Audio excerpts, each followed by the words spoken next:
JW किचनमध्ये आपले मनापासून स्वागत आहे। आज आपण रोजच्या भाजीसाठी पटकन उपयोगी पडेल असे कोरडे वाटण कसे तयार करून ठेवायचे ते बघणार आहोत। त्यासाठी येथे मी 1 वाटी शेंगदाणे, 1 वाटी सुक्या खोबऱ्याचा कीस, 10 ते 15 लसूण पाकळ्या, जिरे, थोडे मीठ घेतले आहे। प्रथम आपण आता शेंगदाणे भाजून घेऊ। मी इंडक्शन शेगडीवर कढई तापत ठेवली आहे। त्यात आता शेंगदाणे टाकून घेते आहे। कमी हीटवर आपण छान खरपूस असे शेंगदाणे भाजून घेऊ। शेंगदाणे छान भाजले गेलेत, मस्त खरपूस असे छान निघते अगदी छान। आता मी शेगडी बंद करून शेंगदाणे ताटात काढून घेते आहे। तापलेल्या कढईत मी आता सुक्या खोबऱ्याचा कीस टाकत आहे। सुक्या खोबऱ्याचा कीसही आपण आता कमी हीटवर असा छान भाजून घेऊ।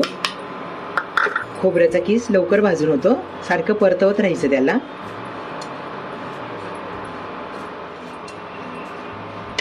खोबरे कीसही छान लालसर असं भाजून झाले आहे।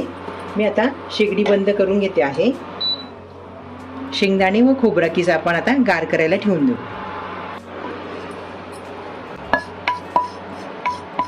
भाजलेले खोबरे गार करायला ठेवले आहे। आता आपण शेंगदाण्याचे साल काढून घेऊ। शेंगदाणे छान भाजले गेले, आपण असे अलवार असे साल काढून घेऊ। शेंगदाण्याचे साल काढून झाले आहे। साल काढून मी पाकडून घेतले आहे। इथे मी मिक्सरचे भांडे घेतले आहे। त्यात आता आपण दाण्याचं असं कूट करून घेऊ। थोडं मीठ टाकते भांड्यात, 7-8 लसूण पाकळ्या टाकते, थोडे जिरे, त्यात आता सोलून घेतलेले आपण शेंगदाणे टाकते। मिक्सरच्या भांड्यात शेंगदाणे टाकून झाले आहे। आता आपण बारीक करून घेऊ। शेंगदाण्याचे वाटण छान बारीक झाले आहे, छान झाले मस्त। रोजच्या भाजीसाठी आपल्याला चांगले उपयोगी पडते असे वाटण। आपण आता भांड्यात काढून घेऊ। शेंगदाण्याचे वाटण मी असे पसरट भांड्यात काढून ठेवले आहे, त्यामुळे गार होईल आता हे। याच पद्धतीने आपण आता खोबरा कीसही बारीक करून घेऊ। भांड्यात मी थोडं मीठ टाकते आहे, त्यामुळे लसूण चांगला बारीक होतो।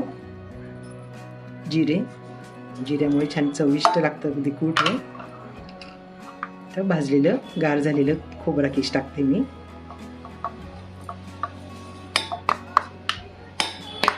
हे पण आता आपण बारीक करून घेऊ। सुक्या खोबऱ्याचे कोरडे वाटण तयार झाले आहे, छान मिक्सरच्या भांड्यात बारीक करून झाले मस्तच। हे कोरडे वाटण मी आता बाउलमध्ये काढून घेते आहे।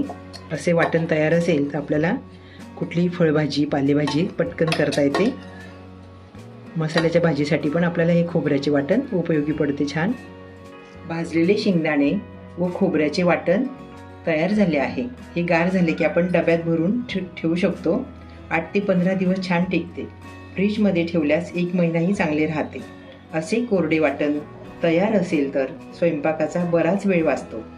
कोरड्या भाजीसाठी किंवा रस्सा भाजीसाठी हे वाटण चांगलेच उपयोगी पडते। आता मुलांच्या शाळा सुरू झाल्या आहेत, रोज डब्यासाठी लागणाऱ्या भाजीला हे वाटण आपण वापरू शकतो। तर मग आपण पण या पद्धतीने कोरडे वाटण घरी नक्की करून बघा। हा व्हिडिओ बघितल्याबद्दल धन्यवाद।